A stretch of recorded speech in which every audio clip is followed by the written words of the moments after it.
Hello and walking. I'll tell you what, this is not a good start to a show, this Jack. Hello and welcome to Sporting Gibberish. I'm Stu Booth. And I'm Jack Luffman. I don't know where we're walking to, but welcome to today's Memphis? show. Possibly. Oh, that's in Memphis. It's been that bad already this week. No, I'm only joking. It's not been that bad. Not been that bad. It's been alright. Just for our listeners, you'll be able to see this, but for our viewers on YouTube, look at that bad boy. I mean, yeah, it's like a John Aldridge. I think your mates from football said that if you shaved your head, you'd be Charles Bronson. Yeah, that's not good. Mine's more like a little slug. Yours looks a little bit like if there's a big gust of wind, it'd be gone. Yeah, it's a bit like that. My brother will tell you, with my big nose, it looks like them stick-on ones. Oh, with the glasses, yes. just need my glasses on. That's it. I might treat you next week, viewers, for the glasses That on. would be good. So if you're listening on the podcast, have a look on YouTube just for that, for the first 50 seconds. It's worth Then it. get back to your to whatever platform you listen to on. Yes. So we'll be talking football, Premiership, Arabian Gulf League, the old subs. How many subs arguments come out? We started this debate, didn't we, on Monday evening, and then we said No, Jack started the debate. I refused to engage in the debate. Then we're going to be talking England and the national squad, IPL. final done and dusted. Yeah. Women's boxing, the big man ran, Barrichello, Monday night. We'll have a little. What a night that What's was. an experience? Yeah. Experience. Bucket list. Ticked. Fancy football with a Larkin special coming up. Yeah. And a surprise weekly winner, which we will reveal later. But we're going to start with Fact or Fiction. Here we go. Yeah, I'm getting that down there. I'm liking that. Could do a Right. jingle being made. Yeah. I closed my eyes, Stu, so I Good. can't Right, see. okay, right. Well, I'm just going to tilt this. Right, okay. So I'm going to start off with a little bit of a random one. This is a fact. You're just going to try and guess. Okay. So the longest tennis match ever happened was at Wimbledon in 2010. I remember it. How long did it last for? Oh my. In hours. Hours and minutes. Hours and minutes. Or could it be days? Goodness. No, it wasn't days, it was a long one. I've got a feeling I'm going to go with something like 6 hours 48 minutes.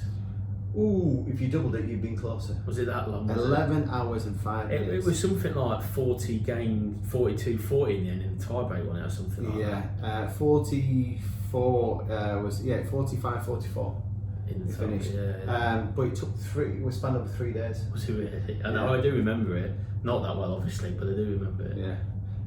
Right, okay. The first ever, this is going back, all American fans will appreciate this. The first ever professional cheerleading squad was introduced in 1972. But can you tell me which team introduced it? American football, 49ers, Chicago Bears, Dolphins, Miami. It's a team I kind of follow. Let's go Miami Dolphins. Wrong. Dallas Cowboys.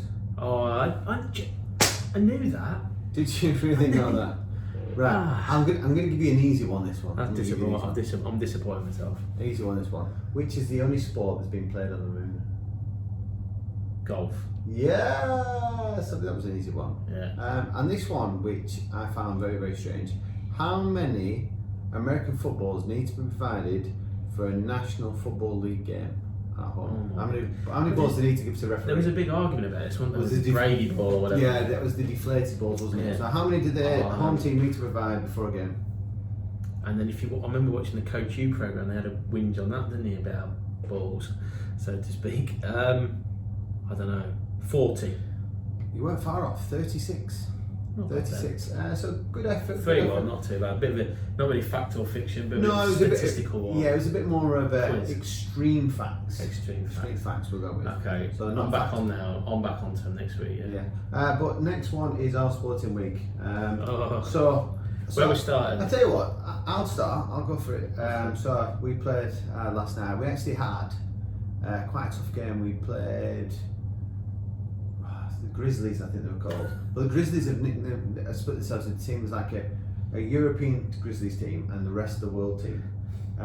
Really bizarrely. But the lad I played against last night was a spitting image of Mohamed Salah. I Joe, you know, it was Mohamed Salah. I was like, what's Mo Salah doing here? Thankfully, it wasn't as good as Mo International Salah. break. He does spend some time in He Dubai. does, As a player, doesn't he? I wonder if he's got a brother. I need to look at that. Could well be. But yeah, we played.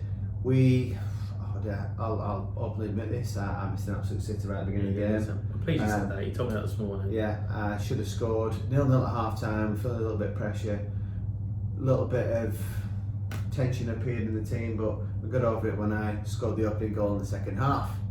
Followed that up with a number 2, and then sat in and just controlled the game, and we won 3. Matt Oldie wouldn't have counted number 2 though, would he? No, because it was a penalty. Yeah. But 3-0 win. Currently top leading goal scorer in the league. I'm going to say, how many goals is that? 8 in 4. Nearest person to me is on 6. And it just happens it's our centre forward is on 6. I don't play centre forward for this team. They tend to play me midfield. So leading goal scorer better than the striker, who actually I found out the weekend played 2nd division in Spain. Oh, very good. Did so that's 7-a-side. Any movement on when you can play 11-a-side yet? Or? No, there's. I spoke to somebody the other day. I don't think they're potentially saying that 11-a-side for kids it might be March. By that point, I can't imagine they would even start a season because you literally get March, April, May, and then the heat kicks in and you ain't doing anything after that. So I think we'll go with finish this 7-a-side league after the winter break or Christmas. We'll come back and do another 7-a-side league, and I think they'll just shut up shop and then go September. Well, at least you're playing competitive football. Yeah, which is much better step than they are in England. Yeah. But, again, in lockdown. It's disappointing. Let's move over because this is interesting. I've never known. Very interesting. Go on then. So Jack played at the weekend. Yeah, didn't you, Jack? Yeah, I did. Yeah. Very good game by all accounts. Very good game. We played. Go on. You're desperate to ask. Go on. No. I'll let you. Go on, kid. So, big game against actually a team that they weren't fancied against us, but did well, put under something on. I have to say I took a lovely catch. First wicket fall at slip off Clint, quick man. Lovely catch. I would have waited till after you break the news to. It's fine. It's fine. And then on the chase, and I didn't go very well this week. 4, Stu. 4. Yeah. 4. So I lost my head. I'll be honest. Experienced player. I lost my head. So can I just ask? Did somebody come and watch it at the weekend? Well, the wife came. I wouldn't say she came to watch. She read 3 books while she was there in the afternoon, I think. So I think there's like a bit of a common theme, you know, I come up and watch, you don't perform very well, wife watch, you don't. I just think you might be a bit. You're Brendan Rodgers, are you a bottler? No. It's just a strange old game. It's funny though, last night I was training, it the ball like a dream, probably as well as I've hit all year. Go up to the Exiles Club afterwards, and John Ebbett's there, the general manager of Exiles. He gets into me. So he comes over because he was there on Saturday. He was great win. I'm going to be there Friday because rugby in the morning. He'll come watch cricket in the afternoon. So he said, "You look a bit tense. I've come twice. You've not really flowed. You've had every time I've not been. You've got runs." I'm just like, oh my goodness, it's another bit. The chairman is obviously seeing or working out what I'm working out is that you can't play under pressure. Yeah, well, there we go. Maybe that's the difference. The most important thing is we are sat 4th, nicely 4th. 2 games to go. We do need to get 2nd or 3rd. I don't think we can win it now unless the top side loses a game. Finish top and then the playoffs start in 2 weeks. But if finish 4th, plays top of pool 2. So they're kind of even pools to a degree. So, but they were tight at the top of that, but they were beating a decent team. Not that we can't beat them. We've beaten the top 2 teams ironically in it as it stands at the minute. But we need to finish 2nd or 3rd. It gives a big chance of the finals leading to Christmas. So. I'll try and get some runs this week. You make into the playoffs, so I'm going to come and watch. I know, but I can't handle all that pressure. Well, that's what I'm thinking. The general manager, John last night, was on the way getting the rugby boys down for a few beverages on the side. I just quaking in my boots. Yeah, I know you're being sarcastic, but we know, don't we? Viewers are listening and they're like, yeah, completely get it right. But I am still 6th in the league runs, so that's okay. You're not top? No. Oh, okay, I'm just checking. No penalties in cricket then? No. Don't play centre forward either. Right, moving on to the IPL, Jack. Yeah. Concluded. It concluded midweek with the Mumbai Indians beating the Delhi Daredevils. So, not the Delhi Daredevils, the old name, Delhi Capitals. Did you see which we predicted early doors? Yeah, a great start to say ran out of steam and then just sort of chugged home to into the top 4 and then lost the eliminator and then played them again. So they actually played Mumbai 4 times in the tournament and lost on all 4 occasions. Wow. 2 in the league stage, 1 in the eliminator or the qualifier. Sounds like Delhi Capitals have a bit of like a Maybe I mind should- block. Maybe you should go and sign for them. Maybe I because should, yeah. You'd fit in well. Yeah. So it wasn't the best final actually. I watched it. I was texting my old man back home. And it started well. Third wicket with the very first ball of the game, quite exciting. But yeah, Mumbai cruised to it in the end.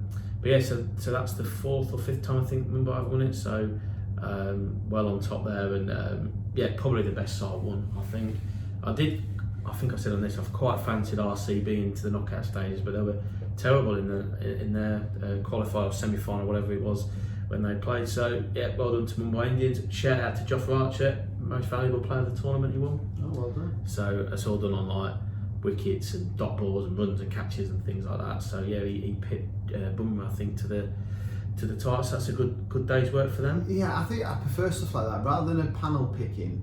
Yeah. I remember when the World Cup they picked Messi. Yeah. And it was an absolute travesty because he hadn't had a great World Cup. But I suppose you can't really go wrong when it's stats.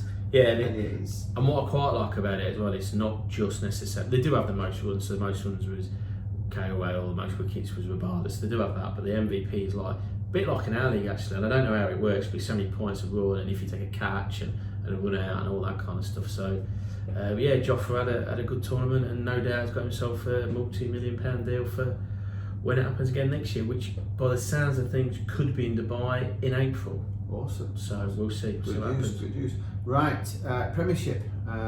As we predicted, don't stay up for the Brighton game because it'd be diabolical, and it was 0-0. Yeah. Not much happening there. I think I watched. To be fair, I didn't see the Southampton Newcastle game because that was midnight for us here. Yeah. Well, also I think it was a good result for Southampton with the fact that Danny Ings is now out. Well, I think was a bit like, well, he's their best player, isn't he? You know, and he's goal scorer. And so, to be fair, I think that was a good result for him. I just don't like Newcastle. It seems to be when they go away from home, or Bruce thinks that they're a team that they're better than them. They just try and nick 0-0 or 1-0, and I think they've got better players than that, don't you? Yeah, definitely. I think you're worth having a go. And you got, I know, say Maximin. I think he's injured at the moment, but you've still got a decent attacking line. Yeah, but anyway. Good result for Southampton. I watched the Everton United game. Everton started well. Pickford came out and made a bit of a hash again, trying to kick Harry Maguire. People have asked me, do you think it's a penalty? I'm anti-Manchester United, but I definitely think that he got kicked from both Pickford and King. Right, he did knee the ball over, but he got kicked after the ball. So for me, I thought that was a penalty. United kind of just came round and then kind of cruised home. Everton a little bit lacklustre, I thought. But while we're on that subject, and I'm going to call out Solskjaer, he complained about the fixture pattern. But I'm going to agree with him. They played Wednesday night, and then to play 12:30 on a Saturday. Well, Klopp, your man, said the same. And the same with Spurs. And Klopp said the same, didn't he? That Spurs played Ludogorets Thursday night. They played Sunday at midday. Yeah. He said it's not a problem playing Wednesday, Saturday, Thursday, Sunday, but give them the extra 2 or 3 hours. Yeah, give them the last game of the day or something. Yeah. But yeah, I completely agree with Solskjaer. Yeah. I think that they're setting them up for a bit of a fall. I don't know if they're trying to make it interesting, but Ollie, keep winning the games because I like it. Yeah, when you're at the wheel. It's a strange one. It's like just when you think he's about to fall off, it produces a result. I think the longer he's there, the better for any other club, personally. Yeah, and then Palace put Leeds in a place. Yeah. Leeds slowly but surely showing the form that I think we predicted at the start of the season, is that they were going to come out all guns blazing. Palace aren't a particularly good team, but Leeds are so open, and if Leeds don't punish you when they're on top, then you'll get punished yourself. And Boyd does a job. He's the next manager, isn't he? And I'll say this: the Bamford offside is ridiculous. Yeah. How can you? The guy's pointing here. I'll have it here. That's where I'm going. Point it in there, and then calling for his sleeve with his arm or his armpit. I think the VAR for offside for me, and we'll digress. We're not going to go on about this. For me, the VAR has to be on the offside. One or two things: either they bin it, and you just simply go with the linesman's decision. Yeah. And because we're still discussing it, so it's not like he's cutting out that opinion or the fact that the linesmen aren't quick enough for whatever the reason. Go simply with the linesman's decision, or you've got to bring daylight into it again. Well, so that those lines are much clearer. Yeah, talking about the linesman is, I get why they're trying to hold the, not put a line on them, but Digne could have easily had his leg snapped on Saturday because Maguire's ridiculous tackle which was offside. If he flagged, we're offside, the game stops. Maguire just put that stupid tackle in. I'm not talking about the tackle because it was stupid, but the linesman flags when he's offside. Game that stops. doesn't even start. Yeah. Chelsea continue Sheffield United's poor form. Absolutely. I'm not going to say anything, but I did predict that Everton aren't the side that people thought after 3 games because they've only really added 2, what I would say, quality players. And Calvert-Lewin has done it for the season so far. Don't get me wrong, but this is his first season he's done it. Said about Leeds, they're going to be entertaining. They'll stay up, not questioning that. But like you just mentioned, and I did say when we came out of lockdown, Sheffield United will go down. I think you're right. Second season syndrome with Sheffield United. Then we went on to Sunday's games. West Ham Fulham non-starter. West Brom Spurs again, not really They were at our best. It was a spluttering performance. Yeah. You kind of, I watched the last 30 minutes where you just didn't look like that goal was ever going to come, did it? And then it was just a loop ball into the box. Yeah, it wasn't the greatest ball. Keepers kind of got caught between coming out and staying on his line and then got locked with the header. Yeah, what I will say is, and I said at the time, talking to myself, or maybe Johnny might have been around there, and I did read, and I can't remember which striker said it, that the header is underrated because of what you just said. The ball was a good ball, but it was very floaty, so we had to put all of it on. And I don't know whether the keeper's made it easier for him or more difficult, I don't know. But I think keeper's got caught in no man's land, hasn't he? He's gone, I'm coming for it. Then I'm like, no, I'm not. Because you're right, Kane's seen where the keeper is, and he's very clever the fact he's sitting and going, I'm going to loop it over. It's a bit like Van Persie's at the World Cup. He did that diving looping header. That he knows what he wants to do because the keeper's made the decision for him. Yeah. I think you're right. If Johnson stays on his line, I don't think he can score because he can't get a power flat of him because of the ball. But I think Spurs, from Spurs' point of view, and I guess all the teams around will be thinking, well, that's not, that's a typical Jose away performance, gritting him out. He's showing the grit. We're keeping clean sheets. You can definitely see a style of play coming now. We weren't at our flying best. Give West Brom due, and Spurs are going to have to come up against this again, aren't they? Now one of the arguably the top teams, just as Liverpool, Chelsea. These sides are going to defend for a 0-0. And it put you top of the Premiership for the first time in a long time. Unbelievable, yes. Apparently, they were top in 2014, that season when we argued should have won the league, right at the beginning for 4 hours, I think, before Leicester, and then were never top again, which I didn't realise because that was definitely the season we should have won it. Yeah. But you would say, you must have been top, and we were never top over them right at the beginning. Only for a couple of hours until Leicester did the job. Is that? Ooh, I did text Nick Asher when he was texting us about the Horseman tonight. I said it's nice to see that normality's resumed at the top of the Premier League. Yeah. Not for sure for very long, but But I watched the Leicester Wolves game. Leicester missed a penalty. Yeah. So it could have been more comfortable. Wolves didn't huffed and puffed in again. Probably a little bit similar to the Spurs performance. Kind of had the ball into a certain area, but that final third never really created anything. And then what was eye-catching game of the season was Man City Liverpool. Jack goes and puts the commentator's curse on it. Really entertaining first half, had everything, didn't it? It was ultra attacking. The rain made it more than it. Yeah, ultra attacking. Both teams looked like they could score. It could have been 3-3 at half time. Jack texts saying, best game we've seen this season. Second half, damp score. It was that good. I actually fell asleep and apparently woke the wife up snoring. Yeah, it was. It did go from one extreme to the other. It was a shame, but it was funny because I texted a friend of mine. He was like, "What would you take from this game?" I was like, "Draw every day of the week. Take a draw." I know Man City aren't playing well, but Man City will always raise the game against Liverpool. It's like any top of the table clash. But they're going to be near the top of the league, aren't they? So I'd say any of the top 4 or 5 teams now, when they go away to one of those teams, they'll take a point any day of the week. Oh, definitely. Any day of the week. So good miss by De Bruyne. Great few fancy football people out there. I'm glad I took him out because when he got the penalty, I was like, I just took him out, and then he missed. I was like, great shot, great shot. And then Arsenal. Henry. Henry's been very quiet. He's been very quiet. He's not even messaged me. So I went to bed because again that was a late one, and I was flabbergasted at that result because I think that's where I kind of called Villa/Dean Smith out a little bit, saying that again. They've got some good players, but I'm not sure he's a manager. What a result that is for them. It's a great result. But by all accounts, Arsenal were absolutely terrible, weren't they? But I listened to something the other day, and they were saying that since Patrick signed his new contract, he's not scored. Yeah. His performance has been below par, but he's playing him left wing. He's playing him as a left wing as well, not even on potentially a really good centre forward there that scored He's proven goal scorer, and yet he's. Well, let's be honest. Every other team in that top 4 or 5 would take Aubameyang. Oh yeah, we actually had it. You know, because he would fit into Spurs' front three. Because he'd probably, you know, would he start with all their front three playing well? But Bale's yet to not prove him he's up to speed. So you would take him. You guys would take him. They all would take him. Oh yeah, definitely. All would take him. Whilst we're on Premiership, before we move over to Arabian Gulf League, this surfaced again about 5 substitutes. Yeah. So I noticed that you'd pulled it up, Nick Ash had pulled it up, other people have been talking about it, and the argument is that I think some of the big boys want 5 substitutions or have the availability to make 5 substitutions, but you are against it. Yeah, look, first of all, quantify. I understand the reason behind it, and actually probably evidence, like your Gomez has just broken down in England training and things like that. There are a lot of injuries. I understand it's an unprecedented time and those back-to-back seasons, etc. I understand the theory behind it. And look, I'm a supporter of a club that would probably benefit from it. You know, if it was to go in, as are you. But I just think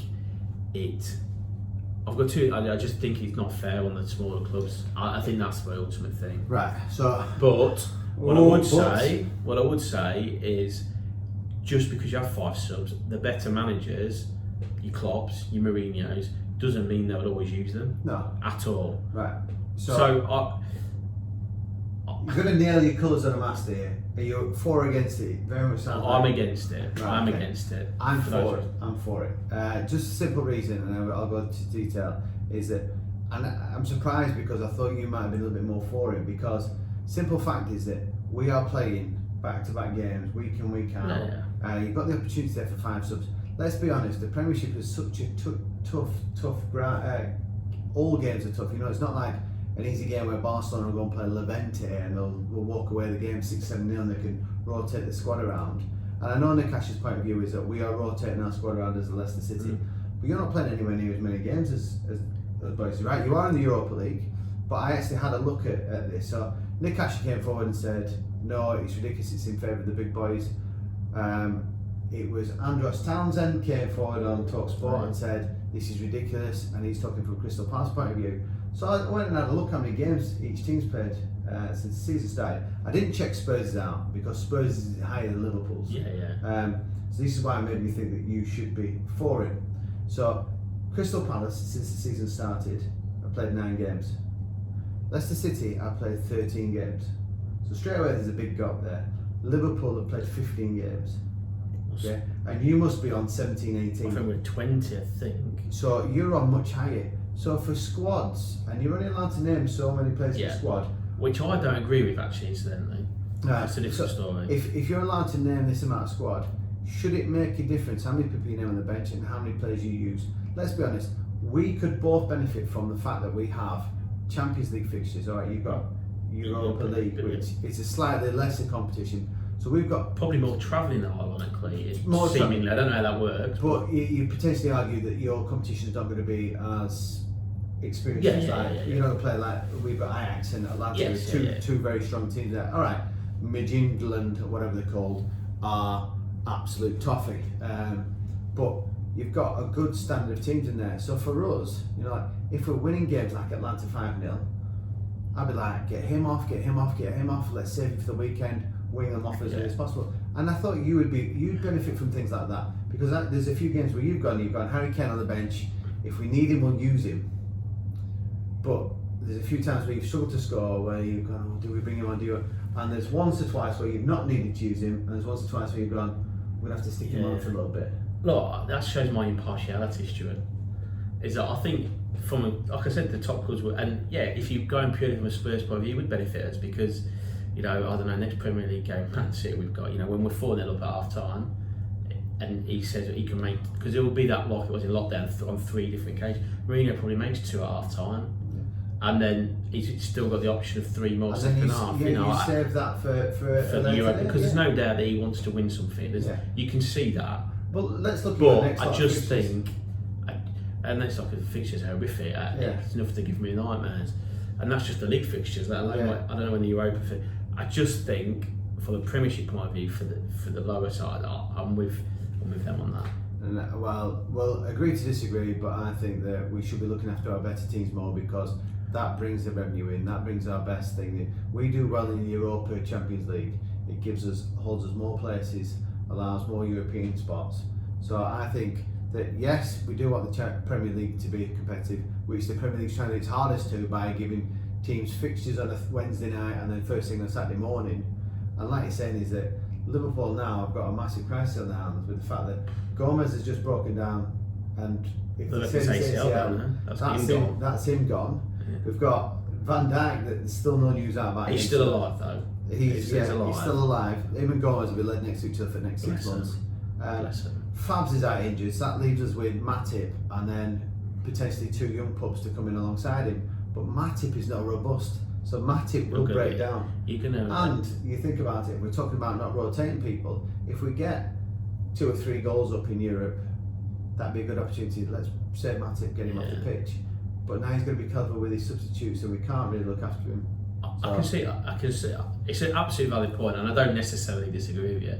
I just think just keep as it is. Yeah. So, guys, you at home, what do you think? 5 subs, no 5 subs? What do you think? Do you think it benefit your club? We'll put a thing out, put a poll out. Yeah, but I think definitely. And Andros Townsend talking about Crystal Palace. He played 9 games. Liverpool have practically. Well, Spurs have doubled your games. Oh yeah, we've definitely played. Because there was that thing earlier on. We said that Kane, if by the end of October or something, if you played all the England games, would have played 22 games. Yeah, and ridiculous. With having no break as well. Yeah, and then you think about that, flip that over straight to European Championships. Yeah. So look, from that point of view, you would go far substitutes because we've argued we've got as good a chance as anybody winning it as England team. The fact that you get to European League finals, you've got to look after your best players. So anyway, we'll see what happens on that front. Right, Arabian Gulf League. Some big results. Al Ain beating Al Dafra 4-1. Benias, after losing the first game of the season, then stumbled again. Drew 0-0 with Ajman.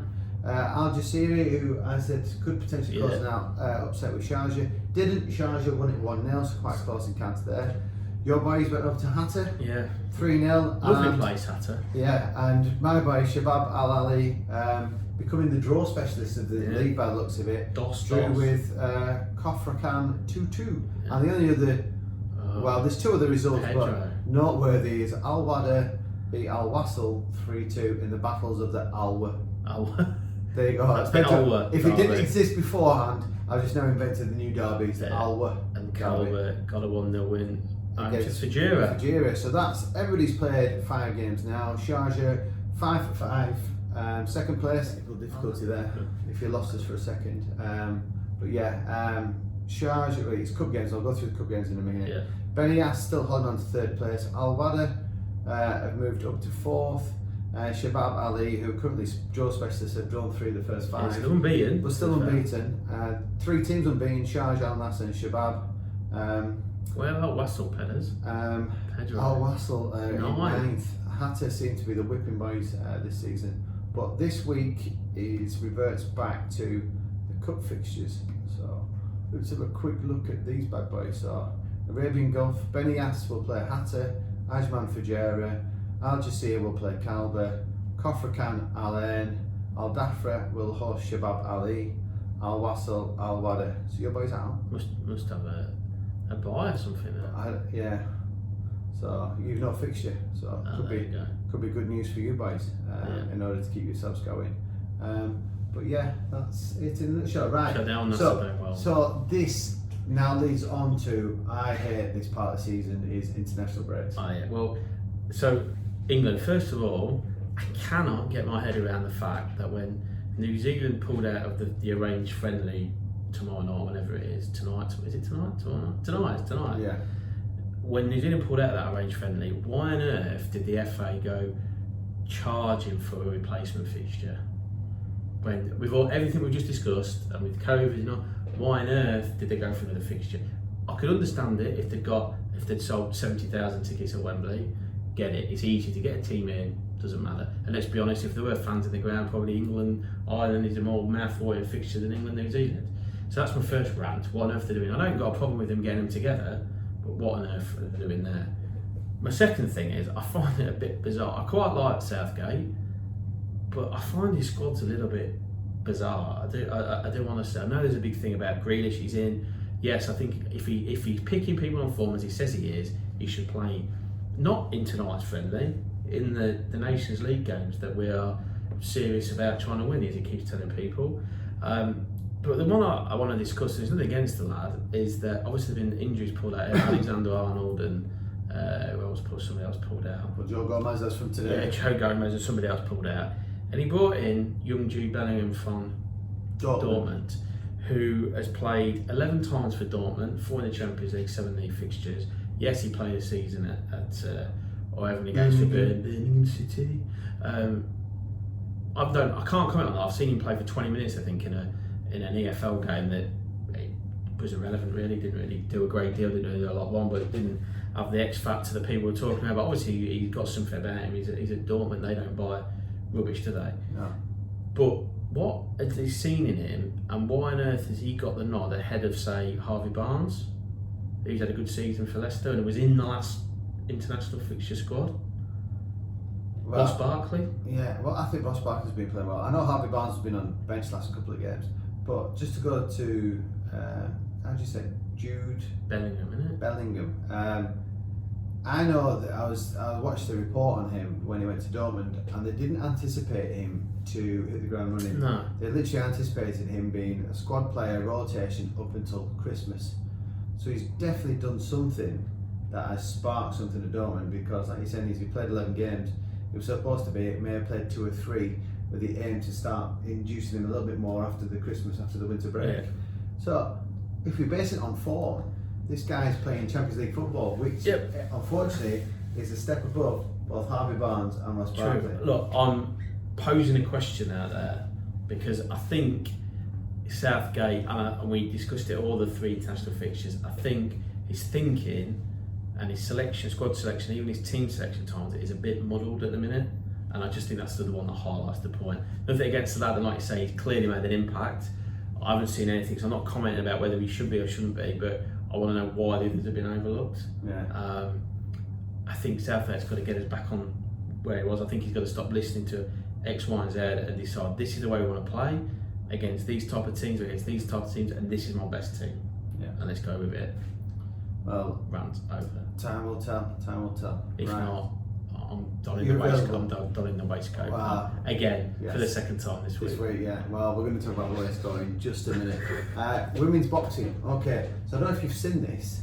Have you seen what I'm about to talk about? I don't know. So women's boxing, they've been talking about getting women's boxing back on the profile. And there's been the promotion of trying to get women's boxing just to have their own type of pay-per-view fight. Yeah. Maybe not pay-per-view, but like an all-women lineup. So rather than being on an undercard or something like that. Yeah, like a full women's card. And somebody somewhere has poked Eddie Hearn and upset him because he's come out with a bit of a rant saying, how can women expect to get paid the same as men, blah blah blah, they're nowhere near this. And I was a little bit like, this woman that obviously has sparked something in him, she was like, we never once expect that, we just want. And that's strange because he promotes Katie Taylor. Yeah, and she was literally saying, all we want is an all women's card, and we want to be able to showcase our ability. You're like, rather than be the undercard, why can't we have our own card where we have a main fight and something like that? And he's come out and didn't even mention pay, and he's gone on about pay and all sorts. And I'm like, Hearn, have you lost it a little bit? Has he got like Eddie Hearn out of context on Instagram? I don't know. I've no idea. It's strange because, like I say, he promotes Katie Taylor, and she's a wonderful boxer and has been on the cards. I get what they're saying, and I suppose the argument is, would they sell out? But this is the ideal opportunity to do it, isn't it? When they're not got crowds, so you've got no worries about ticket sales. Get a full women's boxing card on. Get it on Sky Sports Mix or whatever, or even terrestrial TV. See how many people tune in and say, look, use some data to say, we can, once crowds are back, we can sell arenas out. And we're not going to sell out at Wembley, but we might sell out a smaller arena, Notts Arena, MEN or something like that. But very strange for him to come back like that. Yeah, it's a weird one, but then it made me start thinking, and I'm going to ask you this question is, have you watched women's boxing properly? Yeah, well, I have watched Katie Taylor. I've watched a couple of half fights, but I want to go out my way, maybe because it's not as high profile, But what's your viewpoint when women are getting punched by other women? Does it bother you any sort? Or are you just a little bit like, it's just 2 boxes? Just 2 boxes, definitely. Just 2 boxes. Just like women rugby and stuff like that, and any physical contact. And do you think that the reason that people get drawn to men's boxing is because there's an element of knockout and potentially not, it doesn't happen as much? Yeah, I think so, because I think we're all, like, I quite like boxing, and we all get dragged to the high profile fights, but let's be honest, if you were asked to, you know, probably Nazim Mohammed was the exception, but if you're going to ask for one, you want to watch a heavyweight, but a good heavyweight fight, which is why I'm not a huge Tyson Fury fan when he fights, because he's very tactical. Like that, when he won it, beat Klitschko all those years ago, whatever it was, there's hardly a punch thrown in it. And I know it's tactical, and as a sportsman, you understand there's different ways to skin a cat and win things, but I think we'd all watch a heavyweight fight where the potential of one punch absolutely KOs somebody from nowhere and the upset. And yeah, take your point, they're probably women's. The only thing I would say, the women's fights I've watched can be like actual scrap. Yeah. So it's not so much technical, some of them, and it's just a bit hell for leather, which I think is quite exciting. Well, you think that women might have been a little bit more technical because they don't have the power to. Yeah, but be surprised. Maybe we could get Katie Taylor so you can take one from her. Yeah, we'll see. Yeah, I'm not sure I would fancy it, I'll be honest. Not with this schnoz, I think it'd be all over my face. Yeah. Well, look at mine, it looks like it's been hit a few times. Right, so something interesting happened to us on Monday night. Mate, I'm still quite excited, to be fair. So for people that aren't aware, we have shares in a horse called Baricello, and he had his first meeting at Carlisle at 4 o'clock on Monday gone. We are now on Thursday for people that are sure. Yeah. And just for Daryl out there, because he accuses us of recording this during school time, the time is currently 5:03. Okay, Yeah. currently going dark outside. It is. But yeah, Baricello ran. So me and Jack, we decided to meet up. We got dressed up. We had our flat caps we on. went to the races. We went to the races at Jack's house. Yeah. So we had our flat caps on, and we got a little bit excited. We anticipated, and we watched Baricello run. Fun, really fun race to watch. He loves a bit of contact, doesn't he? Yeah. He bounced about a few times, bumper. and he kind of ran into a few people. I was like, it's a bit like me playing football. I quite like a little bit of contact. But he went well. He came third in the end, didn't he? He came third. He produced a really good race, and I think the report probably said it all. Is that Baricello would have suited a faster pace of a long distance. He's not sprinting. He doesn't have that great acceleration. But if you kept him at a good speed over a certain amount of distance, he would have been a different ending. And go on, sorry. Go on, what were you going to say? I was going to say my good friend back in Oz, Gerald, who's a racing guru and Jezza, on Twitter, give him a follow. He stayed up to watch it till God knows what. Yeah, was it 3 a.m. Yeah, he texted me, and his words were, and Jezza, you know, you're the guru, mate. He said he's a jumper.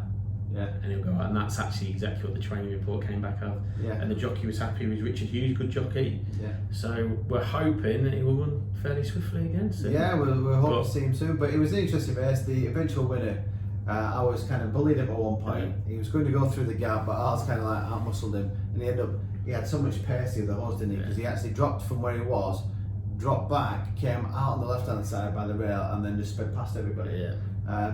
But it was good. It was exciting. Jack's that excited, he's then sent me a list of about 700 different horses that he wants to invest in. Well, to be fair, there's a couple here in Dubai that are reasonable. He's don't want to be in that owner's box He's at excited Maidan about Racecourse. this. He's excited. Yeah, of course I do. There we go. Right, We'll see. fancy football. This is Larkin's corner. Yeah. So should we just go straight in with Larko? Or should we divulge who won fancy football this week? Yeah, divulge that while I get that. Right, so we had to double check the figures, triple check them, make sure the table wasn't upside down. Yeah. Because the actual winner was a gentleman, as we know, a Shrek. Yeah, the old man. But it turns out, for people that don't know who Shrek is, it's Jack's old man. Did you know what the difference was? Ollie Watkins. So fair play, he's banged 2 in against Arsenal. So, but yeah, Shrek was the winner. Of course, he didn't take him long, did it, to get onto the blower? Oh no, straight on. Let Boothie know. Let Boothie. It's the popcorn. Yeah. So for people that don't know, me and Shrek sat watching football one night, talking about tactics and discussions, using pieces of popcorn as our formation guide. He loved it, didn't he? Oh yeah, we had a great night. Good night. Plenty of Guinness. Yeah.